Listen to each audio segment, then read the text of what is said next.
देखते हैं और उसके बाद रिक्रिएशन के लिए उन्हें इस जगह पर लाया गया था। तस्वीरें आप देख रहे हैं कि किस तरह से गाड़ी से उतारा जा रहा है उन्हें और पैर में चप्पल जूते उतरवा दिए गए हैं, सर मुड़वा दिया गया है और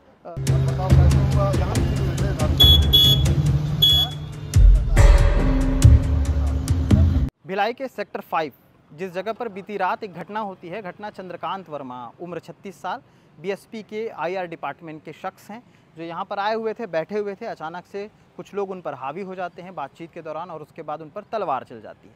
तलवार के बाद उन्हें सेक्टर 9 हॉस्पिटल ले जाया जाता है जहाँ पर हम पहुँचते हैं, खबरें बनती हैं, खबरें रातों रात ब्रेक भी होती हैं। 2 आरोपियों का नाम आता है, ये पुराने आरोपी हैं।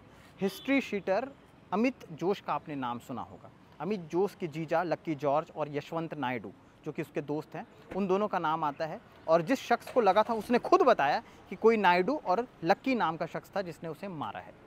इस घटना के बाद चंद्रकांत वर्मा जो कि पीड़ित हैं, उनके दोस्त भी सारी चीज़ें सिलसिलेवार ब्यूरो के तहत बताते हैं और उसकी खबर सुनाते हैं।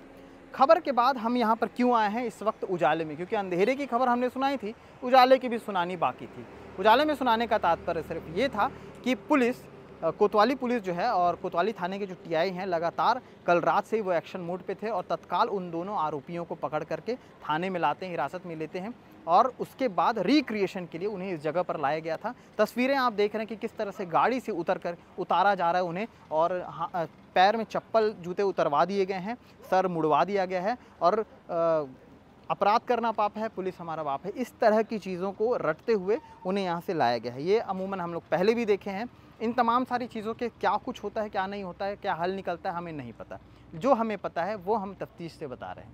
इस घटना के बाद से पुरानी घटना का अगर आप लोग जिक्र करें तो जिस तरह से 3 लड़के घूम रहे थे और उसके बाद उन पर गोली चलती है, नाम आता है अमित जोश का, काफ़ी दिनों तक फरार होता है और उसके बाद एक मुठभेड़ में एनकाउंटर होता है। भिलाई में इस एनकाउंटर को हमेशा याद रखा जाएगा क्योंकि ये हालिया तौर पे ताज़ा तरीन देखी गई थी और उसके बाद सारी मीडिया ने इसे कवर किया था। इसके बाद इससे पहले जब वो फरार था अमित जोश, तो उसके जीजा के घर पर बाकायदा बीएसपी प्रबंधक जा करके उस घर को तोड़फोड़ किए थे। वहाँ से जो अवैध कब्जे में उसने बनाया था उसे भी हटा दिया गया था। चूँकि बता दें अमित जोश का भी पुराना काम अवैध कब्जे से जुड़ा हुआ था। पुलिस भी पहुंची थी, पुलिस ने उसके घर से हथियार भी बरामद किया गया था, उसकी भी तस्वीरें बाकायदा उस समय दर्ज हैं जब हमने खबर बनाई थी। इन तमाम चीज़ों के बावजूद भी आखिर ये दोनों अपराधी बाहर कैसे आए, ये बड़ा सवाल है क्योंकि कहीं ना कहीं कानून व्यवस्था पे ये सवाल खड़े होता है। भले पुलिस अपनी चाक चौबंद से पूरी काम करती रहे, उसके बाद ये लोग आते हैं, कल घटना को अंजाम देते हैं। अंजाम देने के बाद इस तरह की चीज़ों में और ज़्यादा दहशत आ जाती है टाउनशिप के इस एरिए में, क्योंकि धीरे धीरे जो माहौल है वो ये हो गया था कि एनकाउंटर होने के बाद ये होता है कि चलो अब ऐसे जो गुंडे मवाली हैं ये लोग थोड़े से सतर्क होंगे और ये लोग जो हैं थोड़े से अब कमज़ोर पड़ेंगे, लेकिन ऐसा दिखता तो नज़र नहीं आया। जो नज़र आया वो ये था कि एक शख्स पे, निहत्थे शख्स पे पहले तलवार मार दिया गया और उसके बाद उसके साथ जो कुछ हुआ उसकी डिटेल चीज़ें आपको दिखाई गई। अभी पूरी मीडिया कर्मी यहाँ पर आए हुए हैं रिक्रिएशन के तौर पर। सचिन भाव ने जो कैमरा चलाया है उसके आधार पर आपको वो पूरी तस्वीर दिखा रहा हूँ लाइन से कि किस तरह से लक्की जॉर्ज और उसके जो अमित जोश का दोस्त है यशवंत नायडू, उन दोनों को यहाँ से ले जाया जा रहा है और यहाँ से ले जाया गया और जिन जिन जगहों पर वो लोग कल घूमे थे उस जगह पर उन्हें लेकर के घुमाए हैं। जो स्पॉट की बात करें तो इसी पेड़ के नीचे जो है वो स्पॉट है जहाँ पर ये सारी घटना को अंजाम दिया गया था। हालांकि कल जिस तरह से मरीज़ से बात हो रही थी, हालात जो थे उनके उतने ज़्यादा नाजुक नहीं थे, लेकिन क्या ये ज़रूरी है कि अगर हालात नाजुक नहीं हैं तो इस तरह की घटनाओं को बिल्कुल स्किप कर दिया जाए?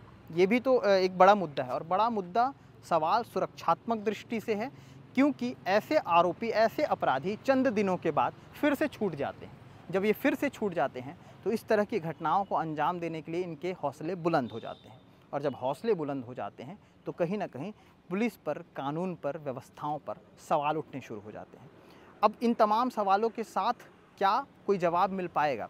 क्या ऐसे अपराधी प्रवृत्ति के लोग फिर से मंडराएंगे? क्या इस तरह की घटनाएं फिर से होंगी? ये बहुत बड़ा सवाल है। पुलिस को योजना बनानी चाहिए और योजनाओं के तहत सारी चीज़ों पे काम करना चाहिए। अपराध होने से पहले उसे रोका नहीं जा सकता, लेकिन उसकी जो जड़ें हैं उस अपराध के होने के काफ़ी पहले उस जड़ों को समझा जा सकता है और उसे रोकने का प्रयास किया जा सकता है।